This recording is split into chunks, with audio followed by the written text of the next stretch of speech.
नमस्कार। हेलो दोस्तों, कक्षा 10 के गणित के महत्वपूर्ण प्रश्न लाया हूँ। दोस्तों मैं बता दूं कि हर सब्जेक्ट के मैं इंपॉर्टेंट प्रश्न डाल रहा हूँ, तो चैनल को तुरंत सब्सक्राइब कर लें और बेल नोटिफिकेशन आइकन को दबा लें। चलिए प्रश्न शुरू करते हैं। पहला प्रश्न हमारा 15 सेमी ऊंचाई वाले लंबवृत्तीय बेलन का आयत 960 पाई सेमी क्यूब है। बेलन के संपूर्ण पृष्ठ का क्षेत्रफल ज्ञात कीजिए। 2016-2012 में आया हुआ है प्रश्न, तो दोस्तों बड़े ही ध्यान से करिएगा।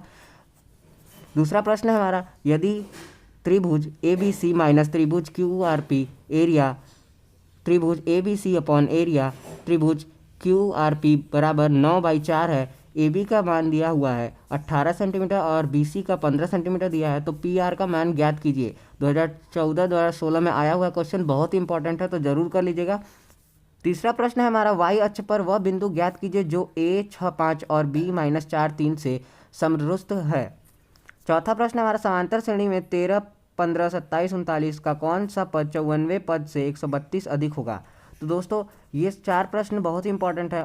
दोस्तों पांचवा प्रश्न हमारा, सिद्ध कीजिए कि under root p plus under root q एक अपरिमेय संख्या है जहां पी और क्यू अभाजित संख्या है। फिर से बोलता हूँ, सिद्ध कीजिए कि under root p plus under root q एक अपरिमेय संख्या है जहां पी और क्यू अभाज्य संख्या है। तो दोस्तों ये 5 प्रश्न है, बहुत ही इंपॉर्टेंट है, एक बार जरूर देख लेना एग्जाम से पहले। और मैंने सभी सब्जेक्ट के इंपॉर्टेंट क्वेश्चन डालता रहूँगा एग्जाम के पहले, आपको सभी मिल जाएंगे। तो चैनल को तुरंत सब्सक्राइब कर दे और इन सभी का हल PDF फाइल में दिया हुआ है वीडियो के डिस्क्रिप्शन में, वहाँ से जाकर आप लोग देख लीजिए। तो चलिए, जय हिंद, जय भारत।